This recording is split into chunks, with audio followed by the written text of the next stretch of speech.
are your all your aerated drinks are known as sugar sweetened beverages. So it's basically high fructose corn syrup. It's also popularly known as HFCS. Now it's rapidly absorbed into the body. It can increase fat accumulation. Now we all have to understand that we Indians, even if we are normal in our BMI, we are known to be thin fat people. So we look thin, but we have a lot of body fat, which actually increases our risk for developing diabetes, hypertension, dyslipidemia, and cancer. So therefore, it's very, very important that when we are looking at our weight, or we are focusing on that number on the weighing scale, it's also important to check how much inches are you losing, because inch loss is ideally the best indicator of fat loss. And if you have, access to body composition machines, especially if you consult a qualified nutritionist, or maybe you go to the gym, they will do your body composition. And that is extremely important, because that will give you a clear picture of the amount of fat in your body and how much muscle that you have in your body. Again, high fructose corn syrup is also responsible for causing your uric acid levels to go up. And we've commonly seen that when people have high uric acid levels, they're advised to go off protein, but that is not required. You really don't need to go on a very low protein diet. It is purines which contribute to your uric acid levels. Other reasons for your uric acid levels to be high is dehydration, excessive alcohol intake, consuming high amount of fructose, especially from your packaged foods, such as your foods containing high fructose corn syrup, as well as your sugar sweetened beverages. So it's very, very important to look at that. Triglycerides, again, in some people they have deranged lipids levels where their triglyceride levels are high. This is also because of this high fructose corn syrup. So if your uric acid levels are high, or your blood glucose levels are high, or your triglyceride levels are high, it is also important to see how much of refined sugar, how much of refined flour are you using in the diet? Is your diet comprising more of processed and refined foods? Then yes, that is something that you really need to look at. Now, this is a question that I have for you, and it's a quick poll. So does eating too much sugar cause diabetes? What do you think? So let's take this poll.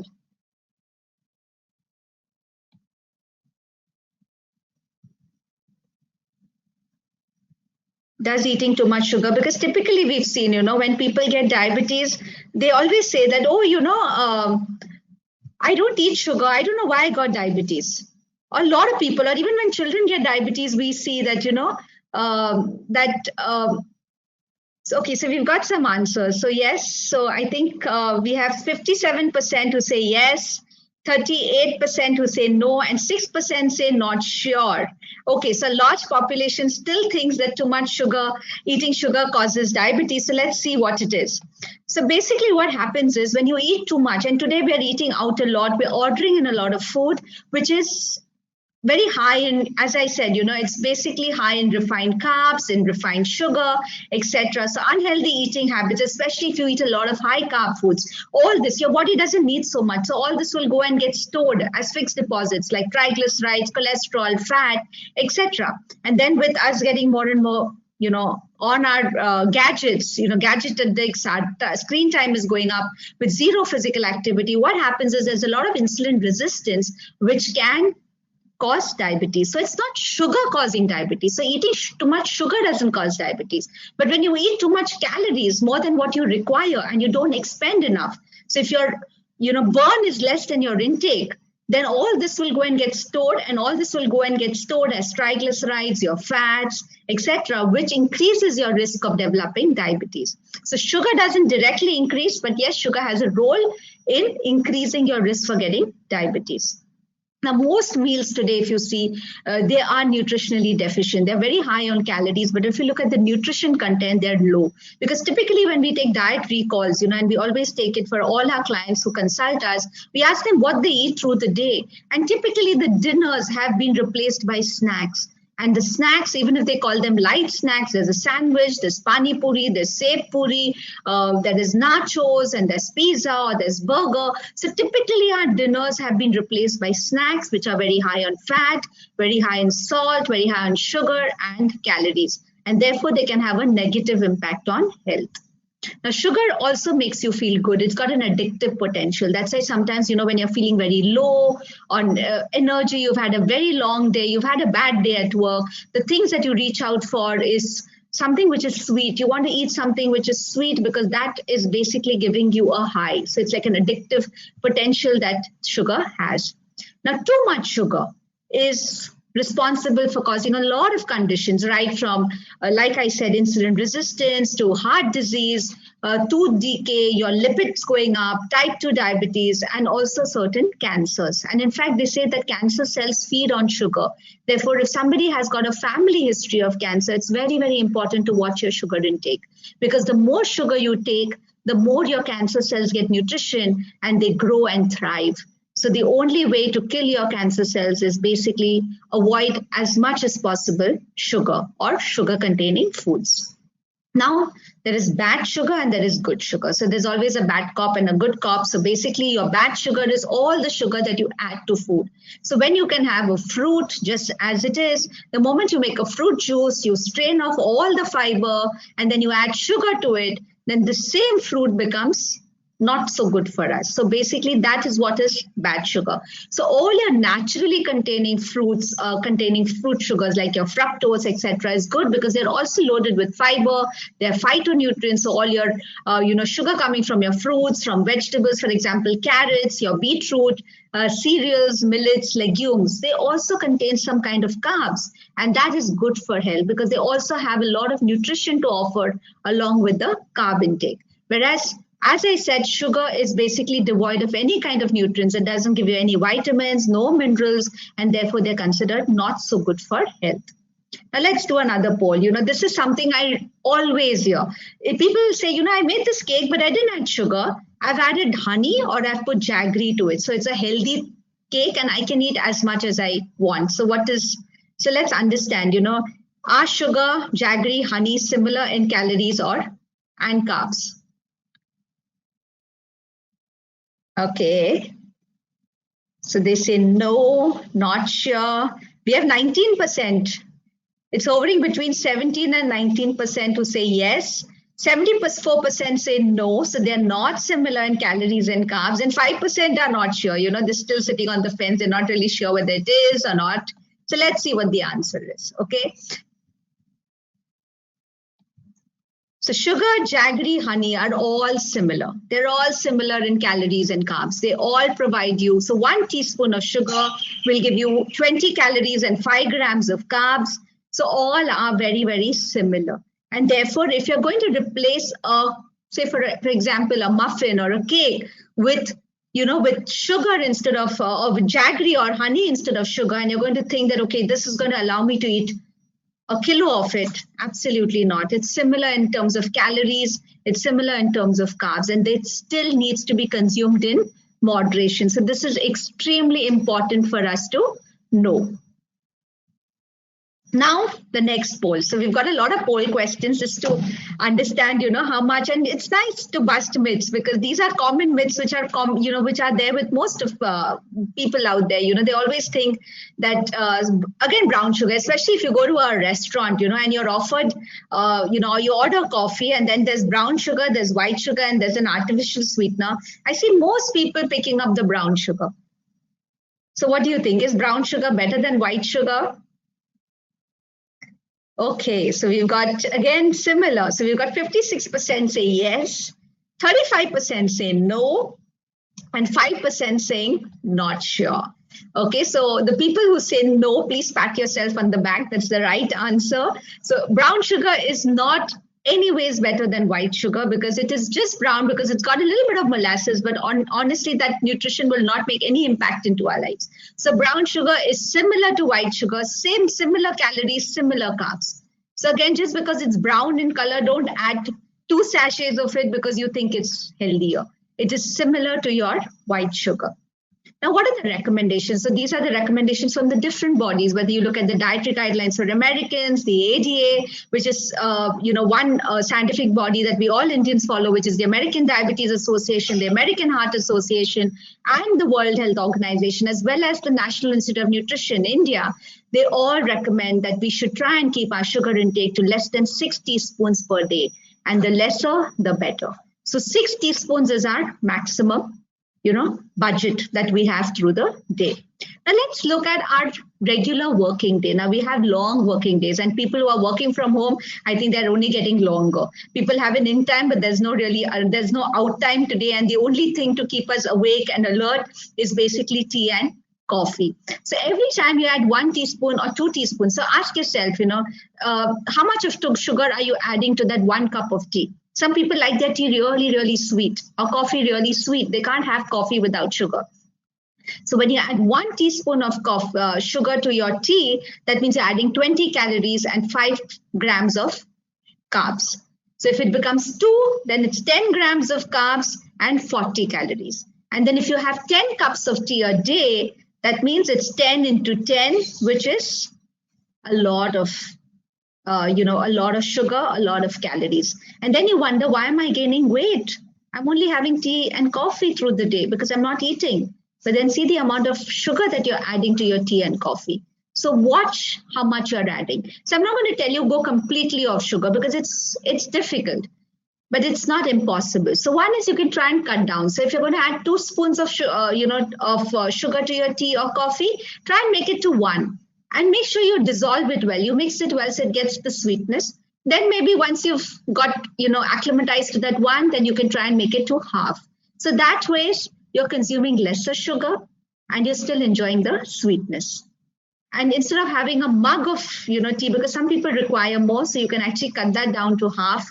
Replace some teas with maybe green tea, or today you get green coffee or some kind of a herbal tea, or chamomile tea, which actually really helps you at the end of a long day if you want to relax your nerves and you want to just feel good, and it's like a good stress buster. So chamomile tea is another good tea, especially in the latter part of the day, because it doesn't contain caffeine, so it doesn't really interfere with your sleep.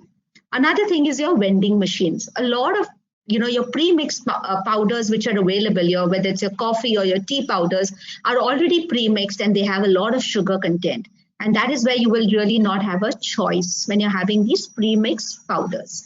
So keep a watch on that as well. So let's understand and let's decode food labels, because especially today when we're eating so much out of packets, and our kids are eating out of packets, especially if you're buying cereal or you're having a juice or you're having any kind of food and like biscuits, and you're eating out of packets, it's very, very important to give that 2 minutes or maybe 5 minutes to see what does this food label tell me, because anything can be printed on the front of the packet, but it's very important to see what this nutrition label is telling me, because that always tells you the truth, and it's important to take out time and read it. One is look at the servings. Now it will tell you that this 1 serving gives me so much. So always the nutritional value that is there, like I've shown on the slide, this will tell you per serving. But this packet could have 8 servings. So it's very important that you multiply all this into 8. So if you're eating 1 serving, that means you're getting so much. But if you're eating 2 servings, you multiply everything by 2. So it's very, very important to look at the servings. Then you look at how much of carbs is there in it. So suppose you're looking at carbs, and this has got 37 grams of carbs, out of which it's got 4 grams of fiber, which is good. And it's got only 1 gram of sugar. So this is all added up in the 37 grams, but it's telling you that 1 gram of sugar, added sugar is 0. And protein is 3 grams per serving. Now, if you want to make sure that, your protein, if you want to know that how is this product a good protein, food for me, is it really giving me good amount of protein? So it should be 20%. So basically out of 100 grams, 20 grams should be protein. So that will tell you that, yes, it's a good protein or it is a high protein product. Sugar should be as close to low. It should be as low as possible. So try and look at how much sugar. And if it says that it's a sugar-free product, the sugar should be 0. Sometimes what happens is they will add honey or they'll add jaggery or they'll add something else and they call it sugar-free. But that is not sugar-free because it is still sugar. Jaggery, honey still contribute to sugar. Look for trans fats. Trans fats are not good for health. They're harmful and they should be as close to 0. If it's less than 2%, good, but as close to 0 as possible. So this is how you would read the nutrition label. Now, this is how all your sugar. So, when you look at your ingredients, this is what sugar would look like. So, agave nectar, cane sugar, corn syrup, all this, dextrose, fruit juice concentrate, glucose solids. So especially when you're reading biscuit packets or maybe cereal packets, this is what sugar would look like. So all this is different kinds of sugar which is hiding there in your ingredients. So very, very important to read this. So don't only look at the front of the packet, please look at the nutrition or the food label. So be a food detective. So look for the hidden sugars. So sucrose, your maltodextrin, your brown sugar, inward syrup, honey, jaggery, maltose, dextrose, glucose, your high fructose corn syrup, all these are sugars. So if your product or whatever you're eating has got this, that means you are eating a product which has got sugar. So let's do a quick poll again. Does sugar-free mean carbohydrate, calorie, or fat-free? So what I mean is, suppose a product says it's sugar-free, does it mean it has got no carbs, no calories, and no fat? So let's do the poll. Oh, you're very quick. No, I think... yeah, so the poll is in progress. 100%. Okay. We have some 28% people who voted. We still have votes coming in. Okay, we'll wait.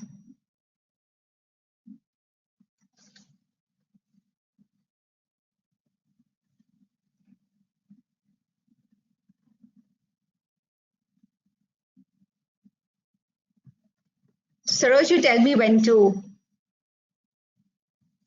Sure, I think the audience is very participative. We have around. That's so nice. Lovely. Okay, we're good to close. Okay, so we have 18% saying true, and we have 82% who says false. So that's very good. So we have a very informed audience here. So this is very, very important because, you know, I've seen this, especially when we see our people with diabetes, you know, especially during Diwali, everybody is gifting each other, you know, sugar-free mithai or sugar-free cakes or muffins during Christmas or even for birthdays. And then we see that the person is eating the entire thing just because it's sugar-free.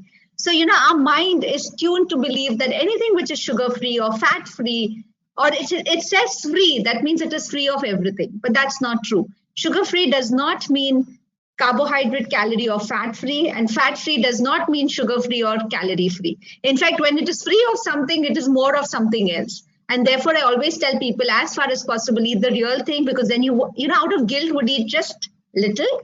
And you would be conscious of the fact that, yes, I need to cut down on my calories. So this is something that I want you to take as a take-home message. So sugar alternatives, again, you have artificial sweeteners. So a lot of sugar-free products have got artificial sweeteners. And in moderation, they're not bad. So in moderation, you can consume it. But if you're addicted to something, for example, nowadays you have a lot of these, sugar-free sodas which are available, or, you know, the aerated drinks which are sugar-free. And some people, I've had clients, you know, who have like 4-5 cans of it in a day. Now that is not good, because that can definitely impact. In fact, today we're all talking so much of gut health and how important gut health is, you know, in obesity, in diabetes, you know, the gut-brain axis, your gut in terms of immunity. And it's so important to have a good gut health. So today we're talking about prebiotics and probiotics. So therefore, when you consume too much of anything, also it is not good. So very, very important is anything that you do should be in moderation. So those are your non-nutritive sweeteners, you know, like you have stevia, you have Splenda, you have aspartame, you have a lot of those other things. And today we have people, especially those using keto products, or, you know, who are on a ketogenic diet, they use a lot of sugar alcohols, which is erythritol and all of them. Erythritol is one of the most popularly consumed sugar alcohol because it has lesser side effects than the others. However, if you look at the packet, especially if you look at your sugar-free ice cream, it will be clearly written that it's not for children, because they can have certain side effects such as diarrhea, you know, stomach upsets, etc. And therefore, please consume them. You know, please read the label, look whether it is suitable for kids, whom is it not suitable for, because certain things may not be suitable for somebody with a kidney disease, or for children, or for pregnant women, or lactating women. So it's very, very important to go and look for their note of caution. They always write it. Now rethink your drink. I think this is so important. Sometimes it's the weather is hot, or we're having a party over the weekend, or it's a Saturday night or a Friday night. And I think today it starts Friday night, Saturday night, Sunday afternoon, and then we're we're having alcohol, and to alcohol we're adding our aerated drinks. And if you look at the amount of sugar in our aerated drinks, 500 ml, so which is half a liter bottle, easily contains around 10 to 12 teaspoons of sugar. So when you're having those, those cocktails and mocktails, please look at how much sugar is going in your drink. So one is that with alcohol, so alcohol definitely is empty calories, but if you look at the calories that come from vodka or from gin, it's not more than 60 calories. So it's not, that is definitely, but it's all empty calories. But with that, when you add a lot of your other aerated drinks, I'm not taking brand names, then that is where the calories and the sugar comes in. And with that, you eat a lot of junk food. So there's a lot of what we call as chakna that goes with it. So there's a lot of unhealthy eating, and alcohol actually makes you more hypoglycemic. In fact, the liver stops doing everything else and, goes after metabolizing the alcohol. So you start feeling very, very low on sugar. And you must have realized the moment you consume alcohol, you want to eat something sweet, and you actually, open your fridge or your drawers, your cupboards to see what is there, which is sweet that I can consume, because your body is low on sugar at that time. So the amount of calories, especially from a simple carbs, all your empty calorie consumption really goes up during that time. And then Monday morning, we get a call, frantic call from a client that please give me a detox diet. I've really been bad over the weekend. Now, please give me a detox diet. I have to shed all that weight gain that has happened over the weekend. And this happens week after week. So how much sugar is hiding in your food? Sometimes even ketchup, you may not realize, but even your ketchup has got sugar. So again, read the food label, whether it's your ketchup, your biscuits, yogurt. Today we're talking about gut health, and we say, okay, yogurt is extremely good because it's a good probiotic, especially when you're buying it from out. But when you have flavored yogurt, it's got more sugar. So look, remember, anything which says flavored, which has got an adjective like instant, flavored, all this means it is not really good for health. So look for that, look for these terms and avoid buying anything which is flavored. Your soft drinks, I've already spoken about the aerated drink, your cereal packets. I'm going to show you a few food labels so that, we understand how to read them. So all these are your sources of hidden sugar. So basically, if you have a tomato ketchup, like 1 tablespoon of tomato ketchup will give you 12 calories from sugar. Your cereals, flavored yogurt, chocolates, we all know that chocolates do have sugar. Your regular sodas, so aerated drinks, your chocolate cake, sports drink, even your sports drinks do have sugars. Now let's do a quick poll here. This is another often asked question and a myth. Oats have no carbs. I think I've already answered it while I was speaking. So what do you think? Oats have no carbs. Oats are only protein. I know a lot of people who replace their morning, breakfast for oats because they think it's only protein. It'll give me good protein.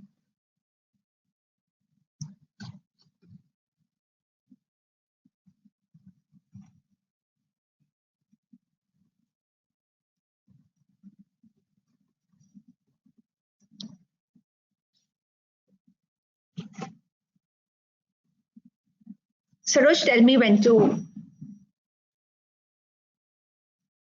So we have around 86% responses.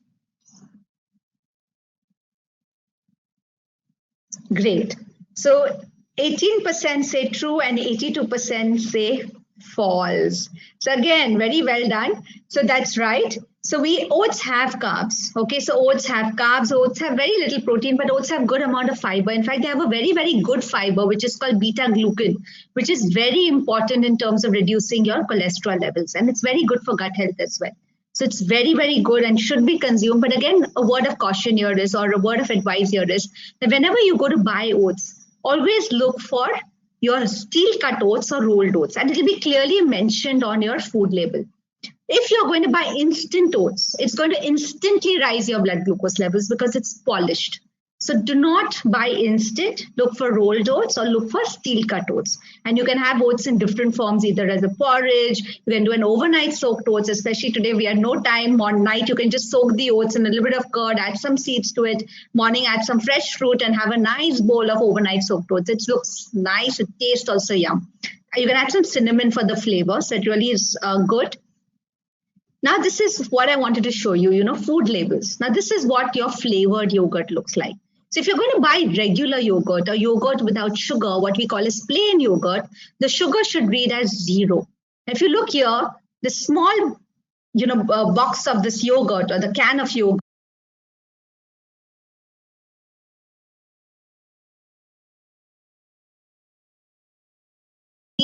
is only sugar. So the carb content in yogurt is actually very low and it's considered a low carb food. So if you're going to have like 125 grams of yogurt, it'll give you roughly around 5 grams of carbs. It's low carbs. But the moment you buy flavored or like a mango yogurt or a strawberry yogurt or any flavored yogurt, vanilla yogurt, that will be with sugar. So look at the food label and make sure that when you're buying it, the sugar should be 0. Then we come to this very, today we have people who eat an entire packet of biscuits because it says it's an oats biscuit. So oats biscuit means very healthy and they'll eat an entire packet. And now if you look at this is an oats biscuit packet. And if you look at the ingredients, always read the ingredients. Whatever's first in the ingredient is maximum in the product. So here it says wheat flour. When it says wheat flour, that means it's maida. If it says whole wheat flour, that means it is atta or whole wheat flour. Refined wheat flour means maida. If it says atta, that means it's whole wheat flour. So very, very important. Now, if it is an oats biscuit, it should have had oats as the first ingredient. Now look where oats is. Sugar is before oats and oats is only 8%. So look, if we read these ingredients, it says wheat flour, edible vegetable oil, which is palm oil, sugar, rolled oats, which is only 8%, liquid glucose, wheat bran, milk solids, leavening agent. So again, is it really healthy? Is it really an oats biscuit? Should I eat the entire packet in the evening as a snack because I'm hungry? Or sometimes maybe after dinner because I'm sitting up late, then I will have another packet of biscuits. So you're consuming a lot of refined carbs. Cereals. Remember, whenever a cereal says it's fat-free, it's going to be loaded with sugar. So again, if you look at this food label, in 3/4 of a cup, it's giving you nearly 15 grams of sugar. So it's again high on sugar, which is like a small cup is giving you 3 teaspoons of sugar. And you may say, oh, I'm not adding any sugar. I just have a bowl of cereal in the morning. So again, when you're buying cereal or you're, going to a supermarket and buying muesli or buying any type of cereal like all brand flakes, etc., please read the food label. The sugar has to be close to 0. Always buy high fiber, slightly lower calories. And you can always come home and add your nuts, add your seeds to make it more nutritious. It's another packet, which is oats biscuit. It says 0% sugar added. Again, if you look at the ingredients, it's got wheat flour, which is again maida. If you look at the amount of oats, it's only 6.4% oats. And refined wheat flour is 55%. So 55% is refined wheat flour. And oats is 6.4%, and it's also got maltodextrin. And 100 grams gives you 12 biscuits, which you can easily finish, especially if you've had a very stressful day at work, fight with the boss, deadlines to meet, sales targets to meet. Easily 1 packet, sometimes even 2. Now, when we look at energy bar versus protein bar, often when we tell people, especially when they're traveling, they find it very difficult to source food, especially if you're commuting to another city and you really don't know too much, and then this becomes very handy for you to carry. A lot of people even have this post-workout or through the day. It's very important to understand the difference between an energy bar and a protein bar. An energy bar will be energy dense, it will be high on carbs, it will be high on sugar. A protein bar, to qualify as a protein bar, it should be less than 200 calories, less than 5 grams of fat, at least try and give you 5 grams of fiber and 15 grams of protein. Then it qualifies to be a protein bar. So again, when you're buying the bars, and today you have different kinds of bars available, please read the food label. One is read the ingredients. Whatever is first is maximum in that product. Look at your, nutritional label in terms of how much carbs, how much fiber, how much protein, how much sugar. Then you will be able to make the right informed choice. So this is how you decode your food labels. Again, a lot of big companies, which have biscuits and cereals and yogurts, etc., will be very authentic or very, very, they'll stand true to what they claim.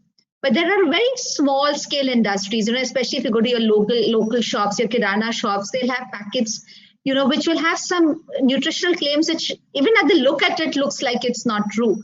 And if you come across them, you have certain bodies or consumer bodies where you can go and, you can go and bring up this issue or report this issue, and they definitely take it up with that company. So please be a very, very responsible consumer also.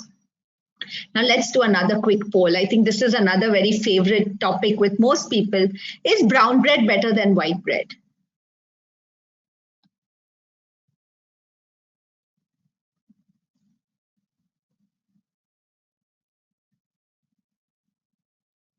We have a lot of people now who buy brown bread, they buy multi-grain bread. You have so many different kinds of breads nowadays in the market, which are also priced slightly more higher than the white bread. Okay.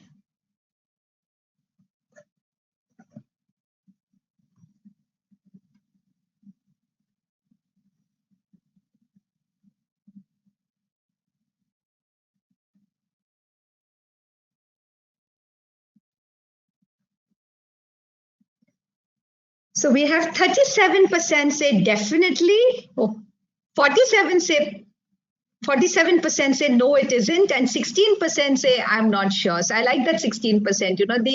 They're the people who really want to know what it is, yes or no, and 47% say no, it isn't. So you're absolutely right. Most times, brown bread, you have sugar which is caramelized. I have a lot of chefs from very popular restaurants and 5 stars who come to me as clients, and they tell me that we actually caramelize sugar, we put the maida and we make it brown. So how do you identify whether the bread is really brown bread? Look at the packet, look at what it claims. One is if it says 100% whole wheat. Look at the ingredients. The ingredients, if it says wheat flour, atta in bracket, that means 51% is coming from there. You will also see if that bread needs some amount of sugar, because when they add yeast, they need it to activate. So it's also a source of sodium. So again, whether it's brown bread or white bread, whether it's multi-grain bread, you can't overdo it because it's still got sodium, it's still got sugar, and it will have some amount of maida, because otherwise the bread tends to be very, very hard.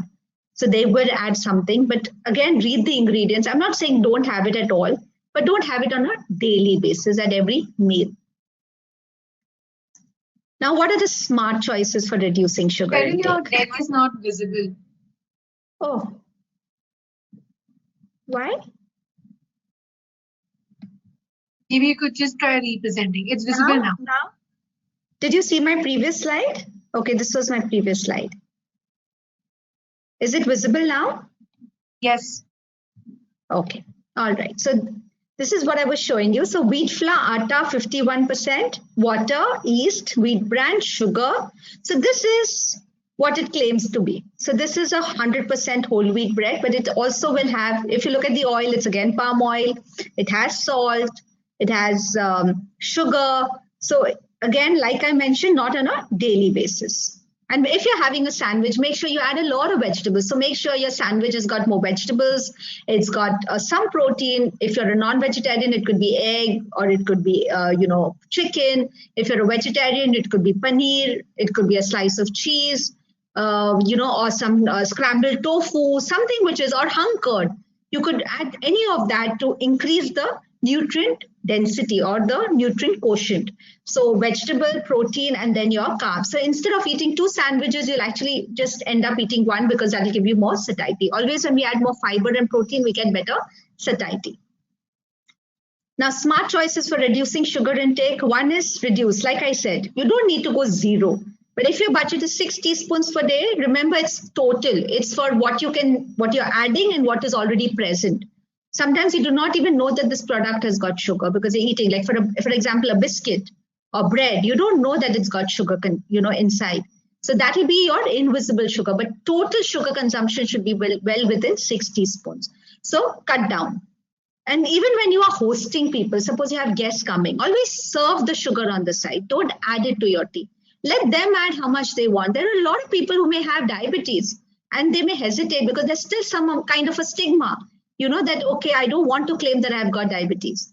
Be a good host. Also, when you serve anything to drink, instead of serving aerated drinks, ask them if they'd had nimbu pani, ask them if they would have buttermilk, ask them if they would have, If you can afford maybe coconut water or anything simple, green tea, and don't add sugar or honey to your green tea.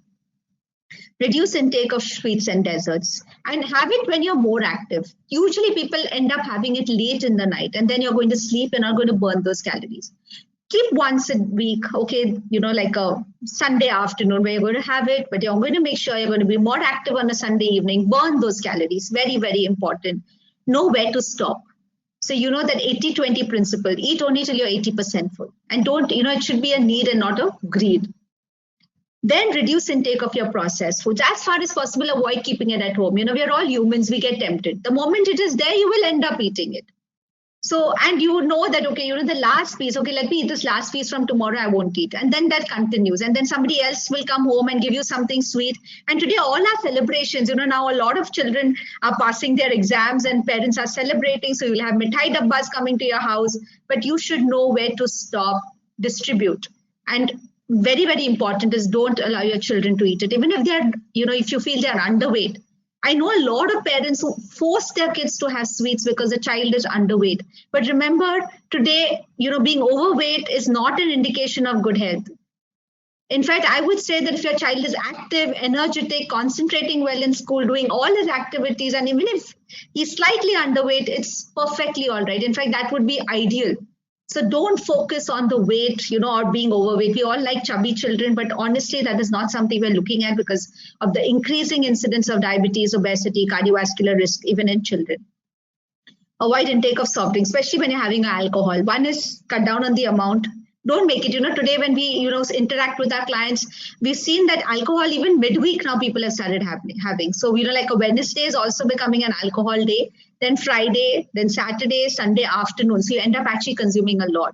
So make sure that you're not adding your days. I'm not going to tell you to stop drinking alcohol because whatever you do should have no expiry date. It should be something which is sustainable, which is something, which is not making you lead a very extreme life. We all want to enjoy life, but then it should be always in moderation. Make sure you're not adding aerated drinks to your alcohol because that way you can cut the calories, cut the sugar intake. And what you eat with alcohol is also very, very important. And have natural sources of sugar, like your fruits. Nowadays, you have dry fruits, especially again, when we tell people to eat nuts, they start eating a lot of dry fruits. So remember when you're having dates or when you're having anjeer or you're having raisins, all these are concentrated forms of sugar. Nowadays, you get canned fruits, you get dehydrated fruits as well, but they're very, very concentrated on sugar and calories. So that is something that you really need to look at. So how do we curb sugar cravings?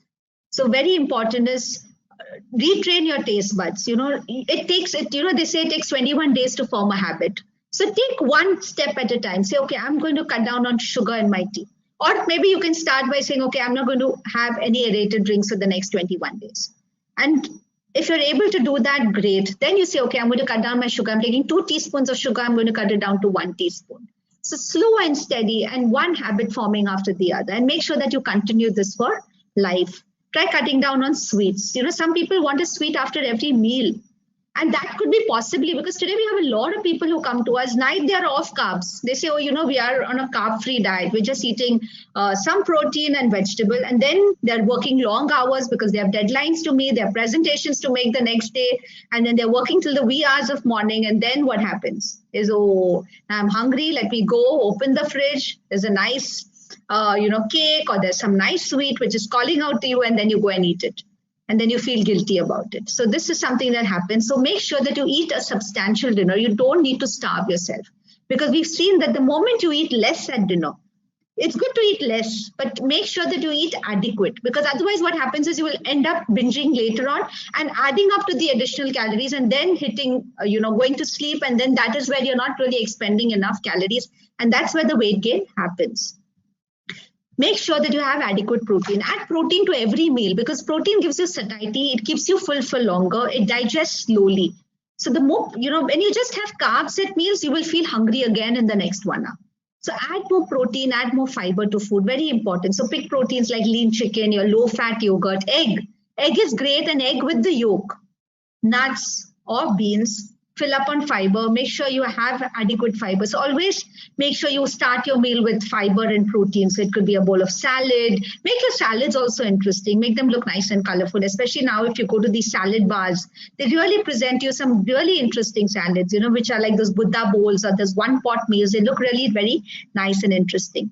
You can even add some peanut butter. And nowadays you get sugar-free peanut butter. Even look for when you're buying peanut butter, I know peanut butter tastes great because it's got sugar in it. But nowadays you have companies which are offering you peanut butter without sugar. So please go and read the label. I figured out some. So you can have a slice of apple or maybe half an apple, cut them into small slices and add some peanut butter on top. But remember, peanut butter is also dense on calories, but they give you good fat. Limit the healthy sugars too. So very important, like I said, honey, brown sugar, cane juice, all these are sugars at the end of the day. So again, that should be in moderation. And choose good for you sweets. So try and make some interesting recipes. I'm going to show you some. So this is how your plate should look. So half your plate should be vegetables. 1/4 of your plate should be your cereals, millets, and starchy vegetables like potatoes, sweet potato, etc. And 1/4 of your plate should always be protein. So make sure whether you're having breakfast. So if it's a poha for breakfast, add some groundnuts or peanuts. If it's an upma, add some sprouts, add some vegetables.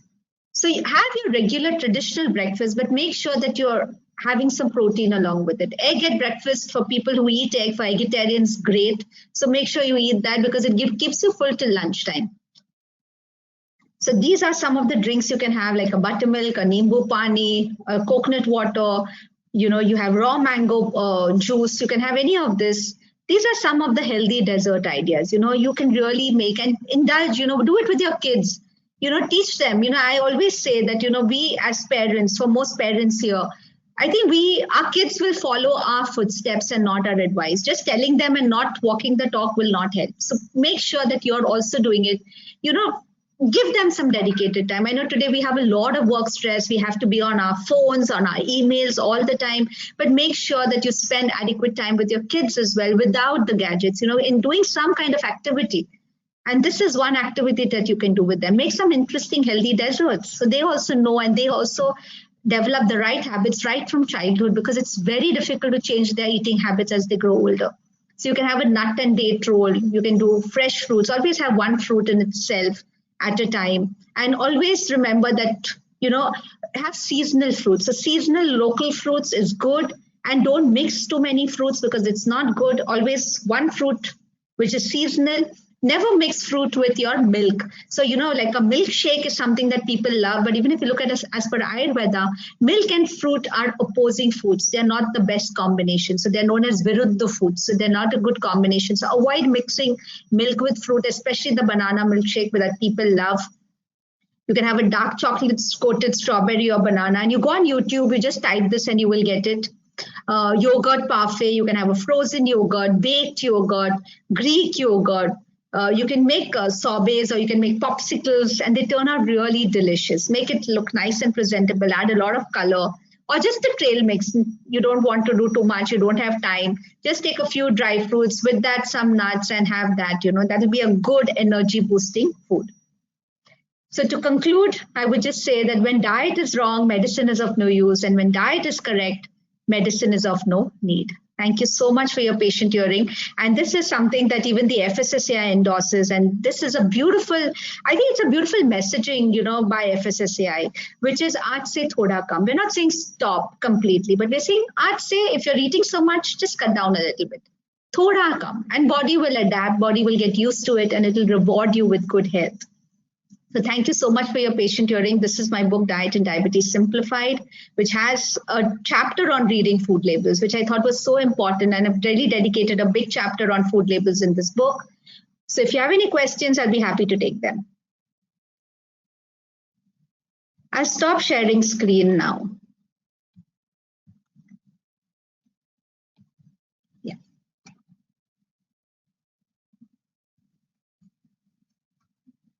So, Cheryl, the questions will be visible under the questions tab. You can pop out the panel. I'll just go there. Yeah, I'll just open that. Okay. Can curd be mixed with fruits? Yes, basically yogurt is fine to mix. But again, if you look at Ayurveda, they're not too, enthusiastic about, or they do not really advise mixing even curd with fruits. They say it should be eaten by itself. But then we do advise people to make like a smoothie with curd and have it, then that's fine. But milk is definitely a no-no. How do I open this entire question? There are a lot of questions. Oh my God.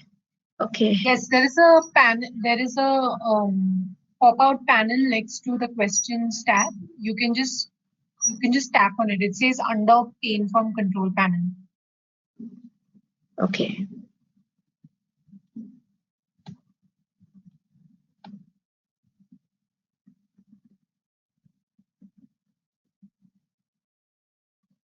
Saroj, could you read those questions if you don't mind? Okay, yeah, I can just open this. Yes, I could. Thank you. So, okay, this was when you couldn't see the presentation. I hope you all could all see it most of the time. What is glycemic index? Yeah, so glycemic index of honey is lower than your sugar. And if people with diabetes have honey, see, even sugar is not like a complete no in diabetes per se, but again, moderation is key, because remember, it will also contribute to the carbs and the calories. So in moderation, it is perfectly fine. Yes, it's better to have less amount of sugar. That is what we would say. What is added? Added sugar is when sugar is added to anything. Like, for example, the food contains some amount of natural sugar or carbs, as we call it, and then there is added sugar. So that is what they would mention separately. But remember, when you're reading the food label, in the carbs, that would be including everything. But the added sugar is something that for you to understand that this product has got, say, 6 teaspoons of sugar, etc. Yeah, glycemic index, that is something which is again very, very important. I didn't dwell on it because that's another topic by itself. But glycemic index is the property of food to increase the blood glucose levels. For example, if I'm going to look at cornflakes is a very high glycemic index of 134. So that's a high GI food. Even bread has a high glycemic index, and bread is usually considered like a reference food. So that would have a glycemic index. Fermented foods have a higher glycemic index. So that is what is glycemic index. Even ragi, for example, I know a lot of people, and this is for people who have diabetes, they think that ragi or nachni is very, very good for diabetes. And I have seen people who have a high, they replace all their rotis with nachni or with ragi. But again, remember that nachni has a high glycemic index of 84. So again, when you're having nachni, you should always club it with adequate protein. So, if you're making a nachni dosa or a ragi dosa, you can add some urad dal to it, add some grated vegetables, add some buttermilk, and then make a batter and then make a dosa so that the glycemic index is blunted. Because the moment you add fiber and protein, the glycemic index goes down. So that is what GI is about. In fact, in my book, I have a chapter on glycemic index and glycemic load as well. Soda, if it's plain soda, again, don't get into the habit of consuming too much of it, but that will have no sugar. In fact, abroad, they call all aerated drinks, in the West, they call all aerated drinks as sodas. We call them aerated drinks or cold drinks. That has got more sugar content. What drink can I have? You can, like, if you're having a drink, you can have a nimbu pani, with less sugar and salts. You can have mixed nimbu pani or nimbu soda, especially if you're going out. You can have a coconut water. That's fine because it's got natural electrolyte. In fact, I feel coconut water is the best electrolyte to have even if you're working out because it's got good amount of potassium. In fact, it's highest in potassium. But again, it should be affordable. Buttermilk is something that you can have. You can have like a raw mango drink, that is also very tasty. You can make a raw mango drink. You can even have a nice drink which has got lemon, mint, a little bit of, you can add some sabja seeds to it and add some amount of jaggery to it. It tastes really nice. You can try that. Okay, the screen, I think that was sorted.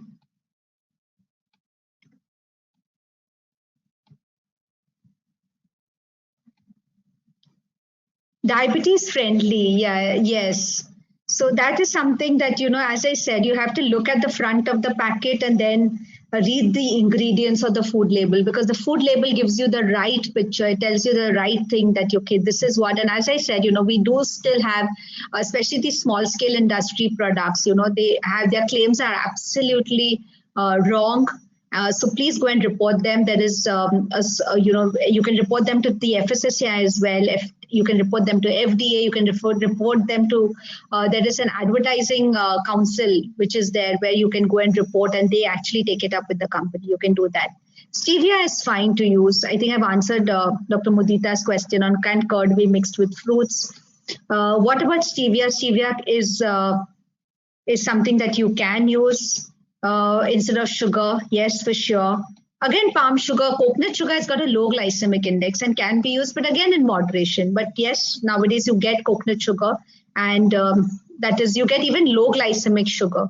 I'm not going to take the brand name, but you do get that as well. And we've seen pretty good results on the, on the glucose readings. But as I said, everything, even if it's healthy, it should be in moderation. Because remember, if you're adding stuff, suppose you're making a muffin or you're making a cake or you're making anything which has got maida, and then instead of sugar, you're adding jaggery or you're adding coconut sugar or you're adding honey. The maida is still there. It's still refined, right? It's going to have a lot of butter. Because usually you can't make, unless you really try, and not too many of them, it also depends on your palate. Not everyone likes the taste of healthy. So, it's going to have a lot of fat also added to it. So the calorie content really goes up. And then just because we in our mind think that this is healthy, we would end up eating more. So that is where you have to be very, very careful. Pre-diabetes plus slightly, yes. So that's a metabolic syndrome, Srivastava. So that's a metabolic syndrome, which is what we see, increased waist circumference, abdominal obesity, deranged blood glucose levels, deranged lipid levels, high uric acid, sometimes hypertension associated. So there you have to definitely look at losing weight. More than weight, you have to look at losing fat. So focus on body fat, start doing some kind of an exercise, cut down on refined sugars, refined foods as far as possible, start adding more fiber to your diet, eat good quality protein. If you have high uric acid, drink a lot of water. Look at whether you're consuming alcohol, consuming high fructose corn syrup. Purine-rich foods need to be looked at. I would recommend that you consult a qualified dietitian who look at all your investigations, all your blood investigations, and then plan a diet, and even suggest whether you need to see a doctor. So please consult a qualified dietitian. Please look at the credentials of the dietitian you're consulting, because today you have a lot of people who are self-proclaimed, experts, influencers, etc., who claim to be dietitians, but they may not do good to you. They may in fact cause more harm than good. Don't go on any kind of diets without any medical supervision. Is dal rice at dinner a good option? Depends on how much you're consuming maida. Again, it depends on quantity, how much activity you've been doing. And if that is something which gives you satiety and you get a good night's sleep, then please have it. But make sure that you're also very active through the day. Try and have your dinner as close to sunset as possible. In the past, it was very difficult to tell people, because especially in certain cities, you don't even reach home till 9 o'clock in the night. But we've definitely seen that when people have dinner earlier, just changing the time of the dinner, not the content of the dinner. Obviously they're eating like dal rice or a full, Indian meal. We've seen that they've lost inches, they've lost weight, they've lost body fat. So eating dinner well before sleeping, at least 3 to 4 hours before sleep. And even Ayurveda recommends it, so that's the right way to do it. Brown rice better than white rice? Yes, it depends on whether you can cook. You have parboiled rice you can use, or unpolished rice you can use. Indian basmati has a lower glycemic index. That is something that you can use. But yes, if you can cook the brown rice, because it definitely takes more time for cooking, then that is something that you would look at. Can we manage diabetes with just proper diet and avoid medicines? Yes, in fact, there's a lot of evidence today to show remission of diabetes. I wouldn't say reversal. Reversal means you'll never get it back. But remission is something that can stay in control. And if you keep your lifestyle well under control, you can put diabetes into remission and control it only with lifestyle. And it's very possible. It depends on when it is diagnosed. If it's diagnosed, say, less than 5 years, 4 years, then there's a high chance that you can keep it under remission. The older the duration of diabetes, it is more difficult, because your beta cells are exhausted. And it also depends on, this again will need a personal consultation, because we need to understand what kind of diabetes, what are your blood glucose levels, how much of beta cell mass is there, etc. Banana is great. A lot of people will not have banana, but they'll have a packet of oats biscuits, or they will go and have a packet of chuda, or they'll have a packet of, or they'll have some sweet, which is sugar free. I would say banana is great, gives you high energy, elevates your mood. And especially pre-workout, this is a food I really endorse. So great. Is Natura artificial sweetener better? Yes. So basically, sugar-free Natura is sucralose, and that can be consumed. It is confusing, though high fructose. No, it is not. So I told, like, high fructose corn syrup is rapidly absorbed because fructose doesn't really require insulin. So it's very rapidly absorbed in the body. So when you have high concentrations of it, and usually all your sugar sweetened beverages, all your cereals, etc., will have high amounts of it. So therefore, it causes your fat accumulation and then insulin resistance, high uric acid levels, etc. This will require a different session, Ashwini, though I'd love to do it for babies above 1. But I would say that this is the most crucial time. You know, we have something called as 1,000 days of life, the first 1,000 days of life, and they're so, so important. Right from the time the woman gets to know she's pregnant till the child is 2 years, very, very important in terms of your nutrition. You know, what the mother eats to what the child eats, how you wean the baby, and make sure that you do not give sugar in milk and sugar in your curd, because we have a lot of parents, you know, unfortunately, whose children have got type 1 diabetes and they need to be on insulin because their type of diabetes is different, where their their body's beta cells don't work. They need to be on insulin injections. But these children have been the habit is of having sugar in your milk, adding sugar to your curd, and then the children refuse to have milk or curd or anything without sugar. So please make sure that we inculcate the right habits, and this is for all parents here, because at least we had a very active childhood where we used to go down to play. We used to wait for our friends to call us to go down to play. And today's kids, you have to literally push them out of the house. Even if they go out of the house, they're with their friends down playing on their gadgets. So, you know, and we are definitely seeing the impact in terms of more children with obesity, more children with diabetes, and more children with a lot of other medical conditions. So please make sure that you inculcate the right habits. All women will agree with me. It's very difficult to change your husband's habits when they grow older.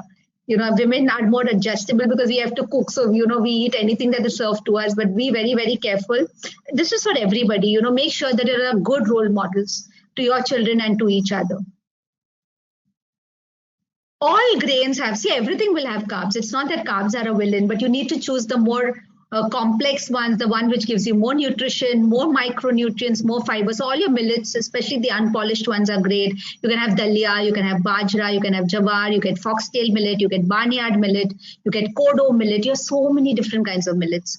You get quinoa. If you like quinoa, that's also good because it has a good protein quality in it as well, and it's gluten-free. So that is something for people who have gluten intolerance. See, they're all similar in calories and all that. Yeah, like, you know, again, in the past, people used to say jaggery is a good source of iron, but no longer true, because in the past, when jaggery was made and all that, it used to be made in iron containers. So that's why it used to get the iron. Today, it's not, manufactured like that. So therefore, in terms of calories and carbs, the same. So what I want to clarify, and we have a mentality, you know, most people think that if it is brown in color, that means it is diabetes friendly, whether it's ragi, whether it's brown sugar, whether it's honey, whether it's jaggery, anything brown sugar is good for health, but that's not true. So in moderation, I wouldn't say completely stop anything, and that's not the message I want to give. Everything in moderation, because then that is going to be sustainable. Always follow a diet or a lifestyle which has no expiry date, because then you can follow it for life. It shouldn't be a diet. It should just be healthy eating, a healthy lifestyle. Jawar will have similar carbs as much as your gehu. So I see a lot of people who stop eating wheat and they switch to jawar, or they switch to bajra, or they switch to ragi, and then their roti size becomes big, and then they come to us, I have not lost weight, my sugars have not improved. Remember, it's similar in terms of carbs and calories. So if you want to lose weight, or you want to keep your blood glucose levels under control, you definitely need to cut your carbs. You definitely need to cut down on your calorie consumption. Then only the body will withdraw, right? Otherwise, the body will not need to withdraw. Sugar-free tab is good or what? I've already spoken about it. You can, but look at it. Look at the label. So sucralose, stevia is good and can be consumed across, even pregnancy. They are okay to consume. Is it okay to mix milk and curd? I don't think so actually, but there I know, especially in curd rice, sometimes you mix curd and milk. This is something that I may have to get back to you, Amitabh. I'm not too sure of this answer, and I'll be honest about it. I've not come across any where milk and curd is not to be mixed. In fact, to set milk, you need to have some curd inoculant to set curd. You need to add milk to it. And curd rice also, we've seen that we add milk to it. During workout, again, you can have, depends on your intensity of workout, Rahul. You know, how long you've been working out. Is it like, you know, some people, even they'll work out for 15 minutes and they'll have a sports drink and, you know, the whey protein, etc. It all depends on your intensity, what is the kind of burn that you're doing, what kind of activity you're doing, what you've consumed before, and all that is important. So you can, nowadays you get electrolytes, you know, drinks. As I said, coconut water is a natural one. Depends on the economics as well, because a lot of that even costs money. Yeah, that's fine if you're consuming less than 6 teaspoons. So as I said, no, look at where are the things, you know, first look at your day. Maybe, you know, take out time and write in your diary that this is what I'm consuming. And now where am I going wrong? Instead of cutting down the rice, cutting down the dal, cutting down on important things which are giving you nutrition, look at what is not really giving me nutrition. Can I cut that out? You know, because there could be you know, even without you knowing, you know, you are eating so many things which are giving you a lot of calories and sugar, and you may not even realize. And also, you know, celebrate with healthy things. Maybe give each other fruits or something which is healthy. What are diabetes? You should read my book, Diet and Diabetes Simplified. I've got like a lot of chapters discussing carbohydrate, protein, fat, etc. So it'll take me a lot, you know, another session to just discuss diabetes per se, but numbness is one of them. Yes, so numbness is neuropathy, and that's a very common complication in diabetes, especially uncontrolled diabetes. So you'll have to look at, you know, your micronutrients. Your first is you have to keep your sugars under control. Then look at taking certain look at your vitamin B12 content, and look at your diet, whether it's really nutritious. So all these are very, very important things to do. And diabetes neuropathy is one of the complications because of uncontrolled diabetes. What is the normal level for fasting glucose? It should be below 100 for people to call themselves as not having diabetes. So below 100, we would say even 90 is good to have. Intermittent fasting, okay. There's a lot of evidence now coming to intermittent fasting, and yes, it is not bad. But again, very important is that one is it should be done under supervision of a qualified dietitian. Second is that it should always be what you eat in that feeding period. See, because when you do any kind of a diet, whether it's intermittent fasting or even when you're on a calorie restricted diet, it's about how many calories you're consuming. What is the quality of calories you're consuming? So that is again very, very important to keep in mind. Does rice increase sugar level? I would say anything in excess would increase sugar level. So whether it's rice is not bad. In fact, today we say you can consume rice. So, you know, you can maybe either rice one day, sometimes chapati. So you can decide. And if you're having rice, you can have it with sambar or with rasam or with dahi curry or something like that, which is again, you know, the other part is not going to be too high on carbs, but give you good amount of protein. Always have a lot of fiber along with it. So make sure you're having vegetables, or you can even have chicken curry or fish curry or egg curry if you're having with it. Which dry fruits? Remember, all dry fruits are very, very high on sugar. So unless your sugar is low or your sugar is in the normal range, you can have dry fruits, maybe a date with some nuts, but don't overdo it because that will impact your sugar. But because they're concentrated sources of calories. But a lot of people say dry fruits for nuts as well. So if you're talking about nuts here, then almonds, there's a lot of evidence to show that almonds are good for diabetes. Your pistachios are good. You can have walnuts. In fact, walnuts are extremely good because they also have omega-3 fats. They're good for health, especially if you're having anxiety, depression, etc. They're good. Almonds, we've just done a very large interventions trial with 1,300, adolescents and young adults, and we put them in almonds, and we saw that their glycemic profile, their weight, everything improved. So almonds is great, and there's a lot of evidence on almonds, and they're very low on carbs. So it's a good snack, you know. So in the evening, if you want to have something like a snack, you could have fruit and almonds, and that would be a good snack to have. I think I've answered brown rice. Alcohol, there's nothing like preferable. There's no recommendation for alcohol. I wouldn't recommend alcohol.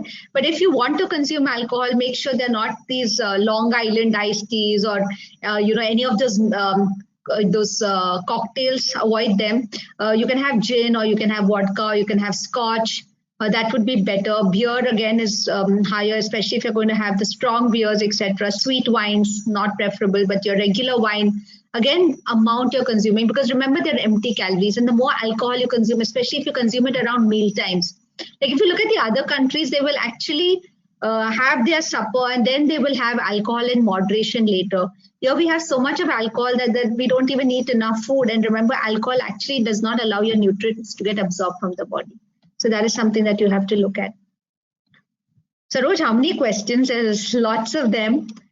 If someone has recently started diabetic symptom due to recently detected, yes, you can. You can if you really look at your food.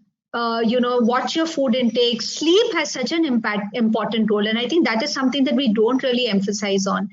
Sleep, your hydration, stress levels, your food, your physical activity, all have a major role to play in terms of diabetes. Even hormones, especially menopausal age, that is something that you can also look at for women. Palm sugar, I've already answered this.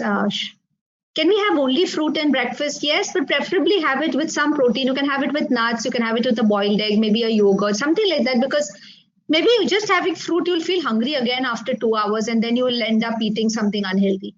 So always have it. Like fruit and nuts is a good combination to have. Rice depends, even if you can have rice if you're having it. Suppose you're used to having rice, but it depends on how much you're having. So 1 cup of rice, again, it's a small that soup bowl or 200 ml cup, that would roughly give you around 150 calories. So you have to see how much. It shouldn't be a heap full of rice. Start filling your plate first with vegetables, then with protein, and then 1/4 of your plate should be rice. So that is the amount of rice. Don't take a second helping. Salmon fish, yes, the Indian ravas, if you're talking about Sankar, then that is fine. You can have it. In fact, it's good because salmon is good in omega-3 fats also. They're fatty fish, so they're good for health. Especially if you want to boost immunity, they're a good anti-inflammatory nutrient as well. So it really keeps you healthy. I have coffee without sugar, but with toned milk. That's fine. You can have, but again, how much of milk? If you have strong coffee, then that's okay. But don't do too much of it, especially not towards the end of the day. You don't realize you have a lot of coffee even in the evening because you want to, stay awake and alert, especially if you've had a heavy lunch. Try and keep your lunch very light. It shouldn't be very, very heavy because then you feel sleepy. And then if you have too much of coffee in the night, you'll have trouble sleeping. And if you don't sleep adequate, you will gain weight. Because sleep definitely, impacts. There's something called as chrononutrition. It's how you eat according to your body's circadian rhythm. This is so, so important. It's a very evolving field today. Is fat bad? I wouldn't say any diet is bad. But I would say that whatever you do, always take a medical opinion. Ask your doctor, do your blood reports first. Because suppose you have a history of kidney stones, suppose you have high uric acid levels, suppose you have a condition, sometimes they do not know. And if you go on a ketogenic diet, which is unsupervised, just doing it off the net or some trainer giving it to you or somebody who's done it and is giving it to you, you may not realize, but you may actually land up in a bigger problem.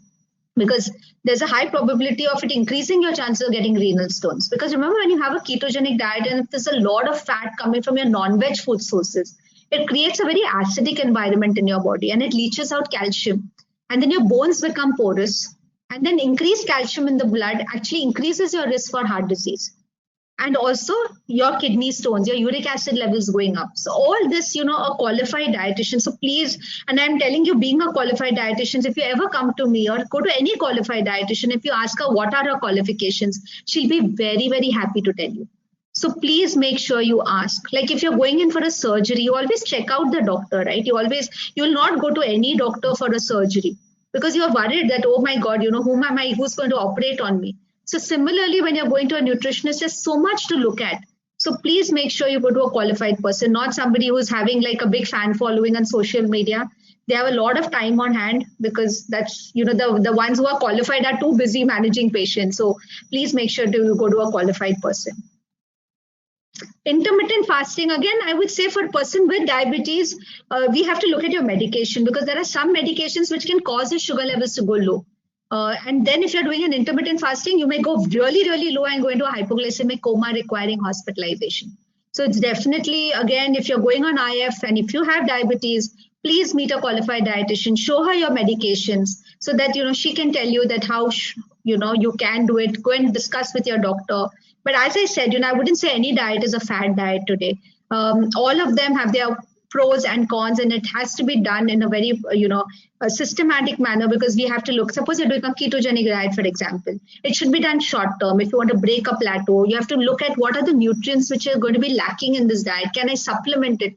Can I make sure that I'm eating the fat from good fat sources and not from the saturated and trans fat sources? So there's so much of thought that goes into a planning a diet. It is, I mean, people look at it as a sheet of paper, but honestly, there's 7 years of education. There's a lot of, rigmarole in terms of internship, hospital experience, etc., that goes into planning that sheet of paper that comes out to you. Protein and fiber for vegetarians, it would be tofu, it would be paneer, it would be sprouts, soya bean, but remember, whenever you consume soya bean, it has to be, you take the soya bean, you soak it in water, you dry it well, you roast it, and then you consume it, because soya bean has also got certain goitrogens, which can cause thyroid issues. They've got anti-nutritional properties, which are not too good for health. Okay.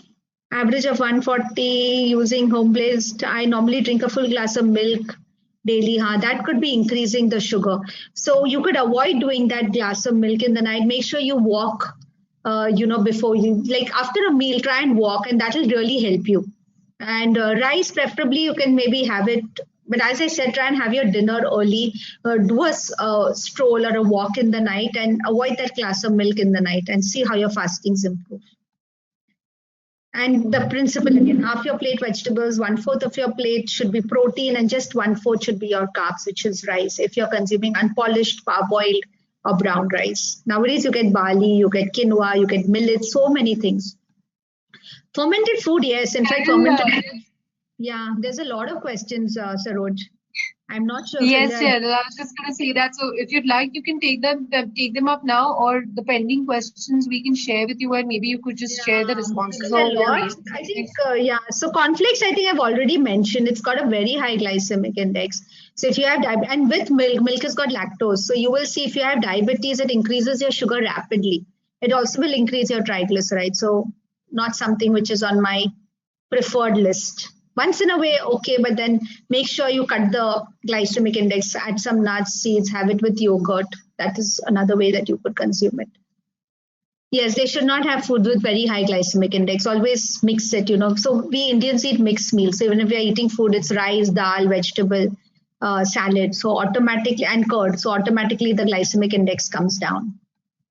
I think I've answered most questions. Fermented food, great. Again, gut friendly. If you have diabetes, yes, like dosa, idli would increase sugars, but always have it with sambar and chutney. So please have the sambar and chutney. How it's supposed to be had, because that way you blunt the glycemic index. But otherwise, great for health, very good for gut health. I think I've answered all. Fish is great. Have fatty fish, very, very good. Natural sugar, yeah, wheat is fine. It depends on your recommendation. I think we've answered most of it. Oh no, there's lots. So I would say that those are questions. Yeah, maybe you can send them, or you can read my book, and my book answers all these questions that you have asked. Yeah, thank you. Okay, thanks a lot, Cheryl, for